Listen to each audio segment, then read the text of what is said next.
Hello મિત્રો, good morning. સ્વાગત છે તમારા બધાનું મારા નવા વ્લોગમાં. આજે ભાઈ જવાનું હતું દવાખાને, એટલે હું માનવિક ને ગોપી નીકળી ગયા હતા ભાઈ દવાખાને જવા માટે. સમજો આ 3 સવાર એવો ભાઈ, માનવિક, હું ને ગોપી. પછી ભાઈ દવાખાનેથી આવી ગયા હતા ઘરે, એટલે ગરમા ગરમ રોટલી ને શાક ને છાશ ને ઠંડી ઠંડી પાપડ ને પડી ગઈ હતી મોજ ને રોટલી ઉપર રોટલી આવતી હતી ભાઈ, ગરમા ગરમ હતું ને તો મોજ પડી ગયા જમવાની. પછી પીધો શેવડીનો રસ.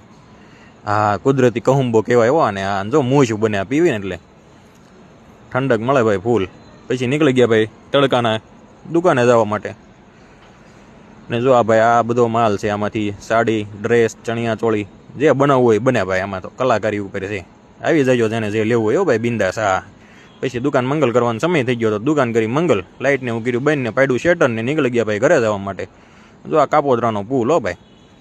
હા, ટ્રાફિક જ હોય નીકળું ચારે બાજુ. અને જો આ જેવો હીરાબાગનો પુલ ઉતર્યા એટલે દેખાણો ટ્રાફિક, પણ પછી જવું ક્યાં ભાઈ, એ રોડ જ છે, હાલવો પડે એમ. 8 વાગે હીરાબાગ હતા, 8:37 વીઆઈપી સર્કલ પહોંચ્યા. એટલે 37 મિનિટ ખાલી હીરાબાગથી વીઆઈપી સર્કલ આવવામાં થાય, એટલું ટ્રાફિક હતું. પછી પહોંચી ગયા ઘરે. જો ભાઈ બાપુજી ને નિહાબેન ને ઓટલા ઉપર રમતા હતા હો. અને આમ જો અહીંયા દાદા ને માનવિક ને ચારે બાજુ આમ જો માણસો ઘરમાં હો ભાઈ, મોજ પડી ગઈ. આવી ગઈ હતી ઈશા. પછી ભાઈ દાળ ઢોકળીનો પ્રોગ્રામ હતો, દાળ ઢોકળી ખાધી. જો છે ને કેટલા બધા, આમાં મજા છે ભાઈ.